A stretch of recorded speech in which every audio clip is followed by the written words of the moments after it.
माँ की ममता और प्यार। बेटे के जन्मदिन पर रात के 2 बजे फ़ोन आता है। बेटा फ़ोन उठाता है तो माँ बोलती है, जन्मदिन मुबारक हो। बेटा गुस्सा हो जाता है और माँ से कहता है, सुबह फ़ोन करती, इतनी रात को नींद ख़राब क्यों की, कहकर फ़ोन रख देता है। थोड़ी देर बाद पिता का फ़ोन आता है।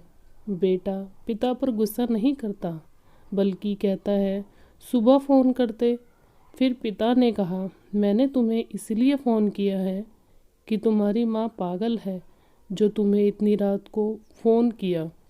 वो तो 26 साल पहले ही पागल हो गई थी, जब उसे डॉक्टर ने ऑपरेशन करने को कहा और उसने मना किया था। वो मरने के लिए तैयार हो गई पर ऑपरेशन नहीं करवाया।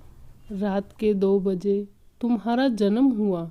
शाम 5 बजे से रात के 2 बजे तक वह प्रसव पीड़ा से परेशान थी, लेकिन तुम्हारा जन्म होते ही वह सारा दर्द भूल गई। उसकी खुशी का ठिकाना नहीं था।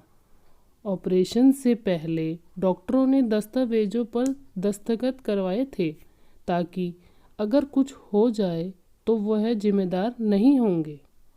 तुम्हें साल में एक बार फ़ोन किया तो तुम्हारी नींद खराब हो गई।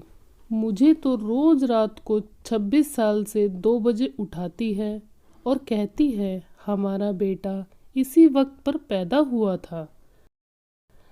बस यही कहने के लिए तुम्हें फ़ोन किया था।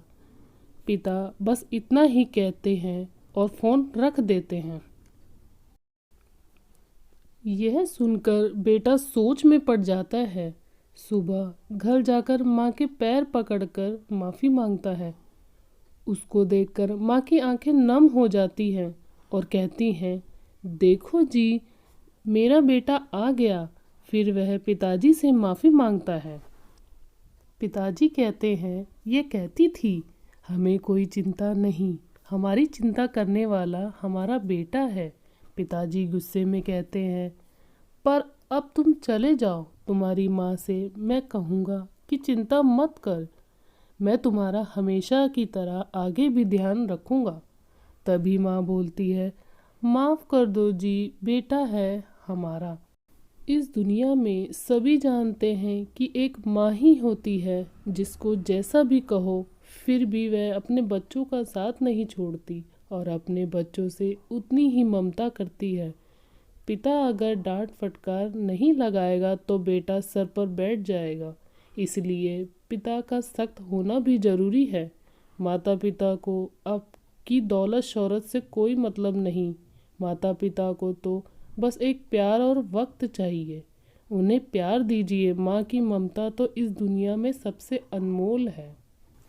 दोस्तों, आशा करती हूँ आपको ये कहानी अच्छी लगी होगी।